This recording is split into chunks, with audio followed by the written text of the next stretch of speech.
আমাদের সালমান এফ রহমানদের মতো বাটপারদের দরকার নাই, মীর কাসেম আলীদের মতো মানুষ দরকার।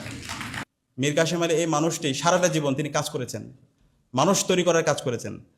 আজকের যে প্রাইভেট সেক্টর তার গুরুত্বপূর্ণ এক্সপ্লোর করার পেছনে মীর কাসেম আলীর অবদান আছে। আজকের যে ট্যুরিজম সেক্টর এক্সপ্লোর করা বাংলাদেশে, সেক্ষেত্রে মীর কাসেম আলীর অবদান আছে। আজকে পার্বত্য চট্টগ্রামে যেই ট্যুরিজম সেক্টর এবং পার্বত্য চট্টগ্রামের যে জিও পলিটিক্যাল জিও স্ট্র্যাটেজিক্যাল যে সিকিউরিটি, সেক্ষেত্রে তার গুরুত্বপূর্ণ অবদান আছে।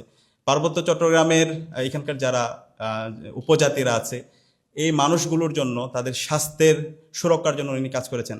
বাংলাদেশে যে স্বাস্থ্য সুরক্ষার জন্য অনেকগুলো প্রতিষ্ঠান আছে, এই যে ইবনে সিনা থেকে শুরু করে অনেকগুলো প্রতিষ্ঠান, সেগুলো মীর কাসেম আলীর হাত ধরে তৈরি হয়েছে। আজকের যে ইসলামী ব্যাংক অর্থ ব্যবস্থায় আজকে বলা চলে একটা বিপ্লব হয়ে গেছে, সেটা হচ্ছে মীর কাসেম আলীদের হাত ধরে তৈরি হয়েছে। তো এরকম অনেকগুলো মীর কাসেম আলী আমাদের দরকার। আমাদের সালমান এফ রহমানদের মতো বাটপারদের দরকার নাই, মীর কাসেম আলীদের মতো মানুষ দরকার। একই সাথে আমাদের যদি বলি বেগম খালেদা জিয়া, আমাদের বেগম খালেদা জিয়াদের মতো নেত্রী দরকার, যারা বাংলাদেশের প্রশ্নে আপসহীন হবে। বাংলাদেশপন্থী যে রাজনীতি, দেশের স্বাধীনতা সার্বভৌমত্ব ভারতীয় আধিপত্যবাদের বিরুদ্ধে যিনি কথা বলবে, যিনি বলবে এই দেশের এই ভূখণ্ড এই মাটিতে আমি থাকবো, আমি কখনো আমার এই দেশ ছেড়ে যাব না। শত বাঁধা বিপদ, ঝড় তুফান, নির্যাতন নিষ্পেষণ যা হোক না কেন, কিন্তু আমি এই ভূখণ্ডে আমি থাকবো, এই ভূখণ্ড আমার। দেশের স্বাধীনতা সার্বভৌমত্ব অখণ্ডতার জন্য আমি কথা বলবো।